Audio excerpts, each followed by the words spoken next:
को याद करें, सूरवीरों को याद करें, जिन्होंने अपने घर को त्याग करके, परिवार को त्याग करके भारत माता को आजाद कराने के लिए, हम भारतीयों को आजाद कराने के लिए जिन्होंने अपने जान भी कुर्बान कर दिए।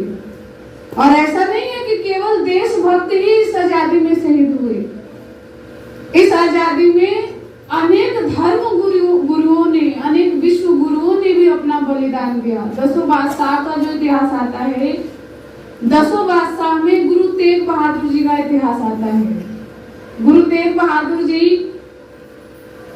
का जो समय था, उस समय भी अपना देश गुलामी की बेड़ियों में जकड़ा हुआ था और उस समय धर्म परिवर्तन चल रहा था।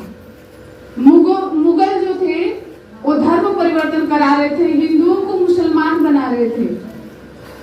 तो गुरु तेग बहादुर जो थे वो महापुरुष थे, वो तपस्या करते थे, ध्यान में लीन थे, बकाले में एक गुफा के अंदर तप कर रहे थे। लेकिन जब धर्म की बात आई तो महापुरुष ने भी अपना कर्म छोड़ करके, अर्थात ध्यान को त्याग करके, समाधि को त्याग करके, वो भी धर्म को बचाने के लिए समाज के बीच में आए और दिल्ली जाकर के, मुगल के पास जाकर के गुरु तेग बहादुर जब वहां गए तो मुगलों ने उन्हें बंदी बना लिया और धर्म परिवर्तन करने के लिए कहा। पर गुरु तेग बहादुर जो और सिखों के साथ गए थे, शिष्यों के साथ गए थे, समस्त शिष्यों के साथ गुरु तेग बहादुर यही कहते हैं कि मैं जान दे सकता हूं पर धर्म अपना नहीं छोड़ सकता। और यही हुआ। मुगल बादशाह जो था उसने गुरु तेग बहादुर को शरेआम कत्लेआम कर दिया। उनका सिर जो है धड़ से अलग कर दिया, तलवार के द्वारा उनके सिर को धड़ से अलग कर दिया। गुरु तेग बहादुर शहीद हो गए पर अपने धर्म को नहीं बदला।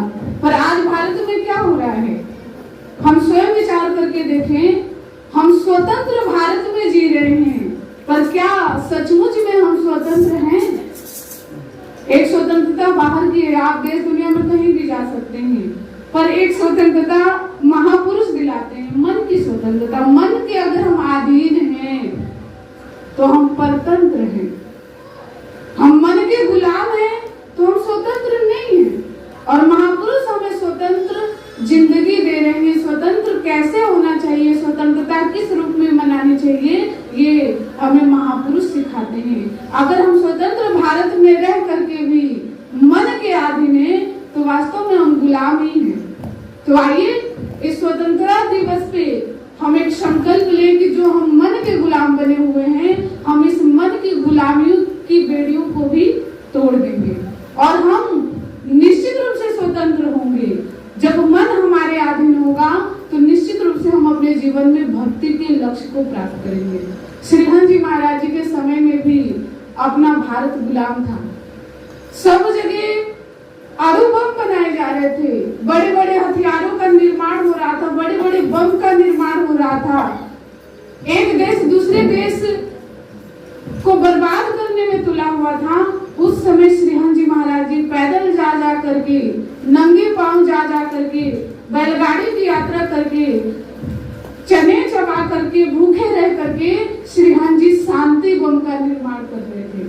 और बड़े बड़े राजनेताओं के पास जाकर के श्रीहंस जी महाराज जी कहा करते थे कि अगर तुम बम विस्फोट करोगे तो जन की धन की हानि होगी, तुम शांति बम का निर्माण करो, शांति बम का विस्फोट करो। अगर मनुष्य के हृदय में शांति होगा तो कहीं भी गुलामी नहीं रहेगी, सब स्वतंत्र होंगे, सबका कल्याण होगा, सबका उद्धार होगा। तो जिस समय हमारा देश गुलाम था उस समय हमारे शूरवीरों ने अपनी पूरी ताकत लगाई और हमारे महापुरुषों ने भी, संतों ने भी अपनी अपनी कुर्बानियां दी।